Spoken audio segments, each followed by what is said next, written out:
It's 1 o'clock in the morning, and I slept for, I don't know, 3 or 4, maybe 5 hours. Felt like 10, but I was just trying to pass the time because earlier I was kind of suffering and I couldn't figure out why. I mean, besides the fact that I'm fluid overloaded technically, but I know I can hold like 9 liters of water before I start to feel bad. And today I only had on 4. And then I realized that my potassium was 7.4. And I've been going hard on herbs and intermittent fasting and then day fasting and just eating fruits and fruit juices. I've been eating a lot of pomegranates, grapes, blueberries, blueberry juice, apple juice, pear juice, very natural, high end products, and avocados, guacamole, raisins, oh shit.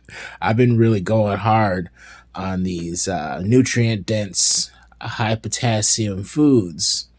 And I've been taking my binders, and I haven't had any of the symptoms of high potassium. I get low potassium from when I take the boluses of insulin.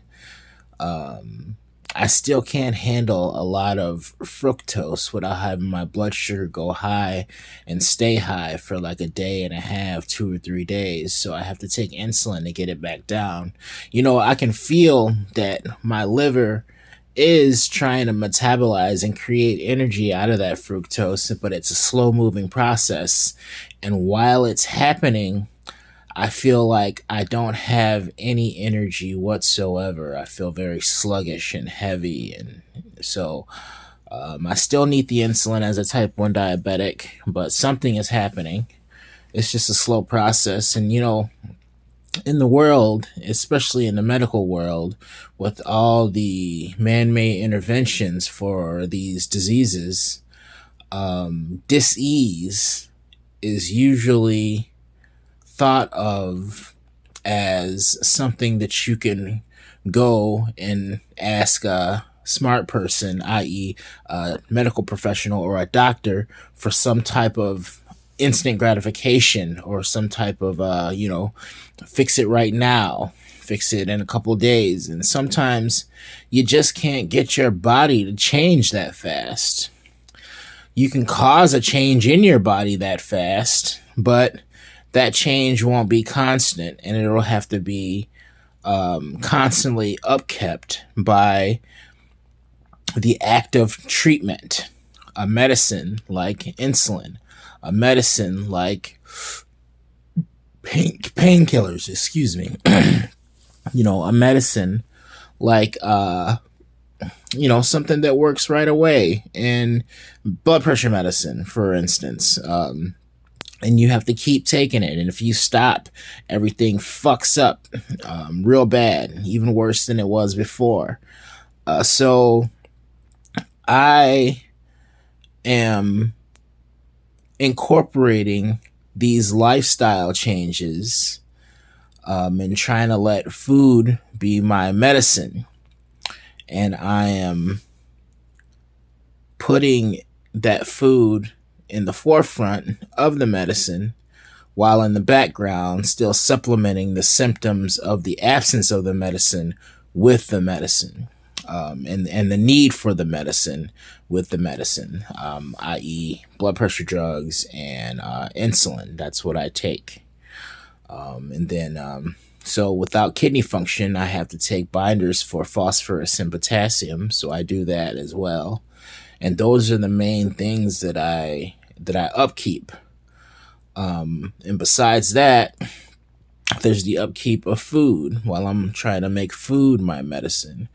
But because of the sluggishness of my metabolism and how quickly or slowly or quickly, at the speed at which I excrete wastes, I have to fast, or else I'll come into the dialysis center with too much toxicity and too much fluid that they could easily handle, but they choose not to. and then they give you some cockamamie reason that has nothing to do with you, because they think that all people fit into the same standardization of care. They don't believe in individualized care until they're trying to single you out as an individual who is doing what they say, so they take credit for your goals, or not doing what they say, so they condemn you for failure.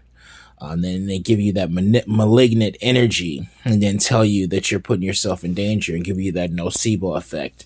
So, like, I know the game backwards and forwards, and I'm not going to sit here and allow them to tell me what I'm supposed to do. I have their advice. They've been saying the same thing for 10 years. So I picked it up in the first couple of months that I was forced to come in and see them on a regular basis. And over the years, through my suffering, I've gained knowledge of self, and I've come out of suffering and into thriving. And that was through my own efforts. When they gave me 5 years to live, I understand that, because according to their advice and their paradigms, if I had just listened to them, I probably would have been dead in 5 years. So I just wanted to say this and talk about myself a little bit, and not just for a dialysis review, but for a view of the philosophy of going your own way and taking responsibility for your health. I think it's very important to be able to balance the two and tip the scales in your own favor. So I don't think that I'm going to be able to sleep, so I'm going to go do something else. And I would just want to say peace. Y'all have a good night.